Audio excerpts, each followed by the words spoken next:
বন্ধুরা আজকে বাড়িতে রান্না করলাম কাঁচকলা দিয়ে রূপচাঁদা মাছ। খেতে ভীষণ সুন্দর হয়েছিল আর একদম সিম্পলভাবে কিন্তু রান্নাটা করেছি।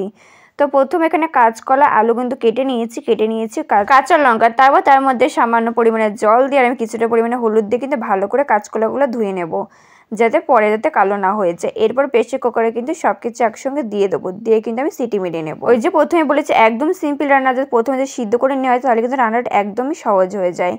তুমি দেওয়ার পরে কিন্তু বেশ খানিকটা পরিমাণে জল দিয়েছি, তারপরে কিন্তু এটা বসিয়ে দিয়েছি। আমি দুটো মাত্র কিন্তু সিটি মেরে নিয়েছিলাম। এইদিকে রূপচাঁদা মাছগুলো কিন্তু ভালো করে ধুয়ে বেছে নিয়েছি, তারপর তার মধ্যে সামান্য পরিমাণে লবণ হলুদ দিয়ে ভালো করে কিন্তু মাছগুলোকে মাখিয়ে নিয়েছি। এবার এদিকেও কিন্তু ভেজে নেব মাছগুলো, মানে এদিকে মাছ ভাজা হয়ে যাবে, ওইদিকে কিন্তু সিদ্ধ করাও হয়ে যাবে, তো রান্নাটা আরও তাড়াতাড়ি কিন্তু হয়ে যাবে।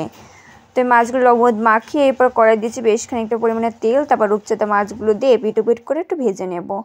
তবে যেহেতু এটা আমি ঝোল রান্না করবো সেটা কিন্তু খুব একটা বেশি কড়া করে কিন্তু ভাজবো। তো দেখতে পাচ্ছ মাছগুলো একটু ভালো করে ভেজে নিয়েছি, তারপর সেটা তেলের থেকে আমি তুলে নেব। তারপর ওই যেদিকে সিদ্ধ হয়ে গেছে তার মধ্যে কিন্তু কিছুটা পরিমাণে হলুদও দিয়ে দিয়েছি।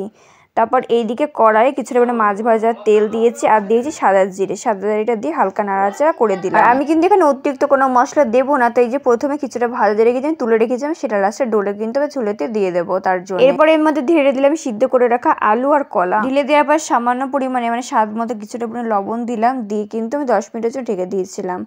10 মিনিট পরে ঢাকনা তুলে এর মধ্যে রূপচাঁদা মাছগুলো দিলাম, দিয়ে হালকা নাড়াচাড়া করে দিলাম। আমি ঢেকে আরো 5 মিনিট জাল করে নিয়েছি, দেখতে পেতে কি সুন্দর একটা কালার চলে এসেছে। এরপর ঝোলেতে কাঁচা লঙ্কাগুলো তুলে নিয়েছি দুটো আলু আর যে প্রথমে জিরে ভেজে তুলে রেখেছিলাম সেটা ডোলে কিন্তু ঝোলে দিয়েছি আর দিয়েছি কিছুটা পরিমাণে জিরে। এরপর আমি একটু ঝোলটা চেখে দেখলাম ব্যাস, এবার নাড়িয়ে নামে রেডি হয়ে গেল কিন্তু কলা দিয়ে রূপচাঁদা মাছ। খেতে ভীষণ সুন্দর হয়েছিল। তোমরা কিন্তু রেসিপিটা বাড়িতে অবশ্যই একবার ট্রাই করো, কেমন খেতে হয়েছিল আমাকে জানিও। আর আজকে রেসিপি কেমন লাগে জানাতে ভুলো না। ভিডিওতে লাইক করে সাবস্ক্রাইব করে দিও। বাই।